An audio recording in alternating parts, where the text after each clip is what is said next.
US President Donald Trump is moving to block nearly all foreign students from entering the country to attend Harvard University. His latest attempt to choke the Ivy League school from an international pipeline that accounts for a quarter of the student body. Trump declared that it would jeopardize national security to allow Harvard to continue hosting foreign students on its campus.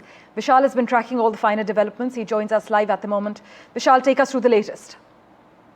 So this is the latest chapter in the Trump crackdown on immigration, particularly on international students. So there has been this Trump versus Harvard fight that's been going on for months now, and Harvard has been resolute in its standing. It's not ready to back down.